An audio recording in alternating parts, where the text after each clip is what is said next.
This is a poetic and creative declaration that I pray will be infused by the Spirit of God into our world and nation to bring those who are in spiritual bondage and captivity into a place of emancipation and soften hardened hearts that they may take heed or at least listen with some consideration. So let's get right into the heart of the situation. Can I ask you a question?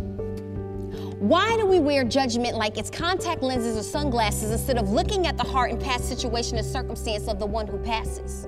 Sometimes we can be so hard with the condemnation that it lashes, gnashes, and mashes a person to such a place that erases the fact that there is a God in their mind, rendering them spiritually blind because the people who are supposed to exude His love have embroidered a tight-knit, self-righteous lace that covers God's face.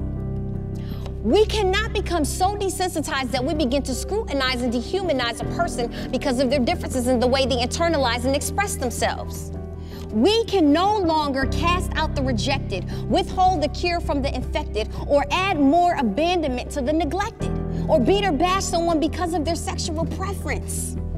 Love is not traced with self-made, self-serving conditions, stipulations, and submission to your definition of what it should be.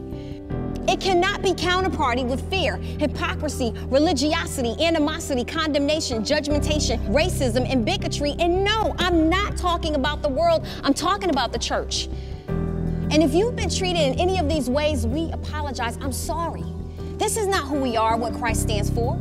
Because see, it's easy to throw rocks at sin, but let he who is without sin cast the first stone, for we have all fallen short of the glory of God.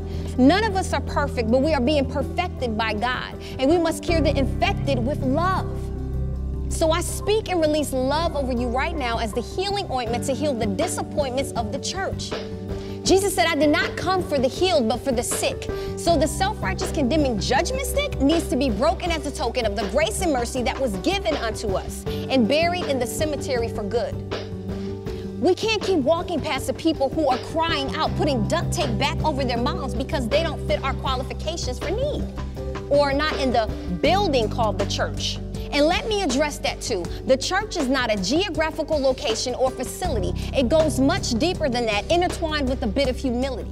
We, the people, are the temple of the living God, and we carry the ministry wherever we go, which should be a beacon of light that never, ever loses its glow. Ministry is not a light switch you turn on and off or something you catch when someone may cough. It's seeing a person's need, pulling up all the weeds, then planting the seeds. The solution to the pollution is love. And if you've been hurt, mistreated, or offended by the church, I'm sorry, because that is not what Christ would have wanted or intended. John 3:16-17 says, for God so loved the world that he gave his only begotten son, that whosoever believeth in him should not perish but have everlasting life. For God did not send his son into the world to condemn the world, but that the world through him might be saved, and that all people would be accepted. That means no one is turned away and neglected, for it was by the love and grace of God sending Jesus Christ that the law was perfected. And it was by love Christ taught, lived, and died before he was resurrected. A perfect example of unconditional love, giving himself as a sacrificial seed for every race, nation, culture, gender, and creed, that all might be free. So we, the church, apologize. So what am I talking about? I'm talking about the love of Jesus Christ and what it really means. It means we are beautifully and wonderfully made by God, and our differences are what creates the rainbow of colors in life that should be embraced, not misplaced, judged, condemned, or defaced. So we apologize for doing anything less than accepting you for who you are. We have to love the sinner and hate the sin, not despise both. So I'm calling forth a bold generation to right the wrongs of those who have bruised, abused, and misused God's name and demonstrated actions in vain that have given the church a bad name. Because it's the lack of love that's to blame. So we, the church, apologize to you. No more just going through traditional routines and motions. No more drinking religious man-made potions. No more. We have to break the mold of the old and repair the damage, because the greatest commandment of God is to love. It's time to eat a piece of humble pie, stop asking why, and step up the love game and accurately represent Jesus Christ's name.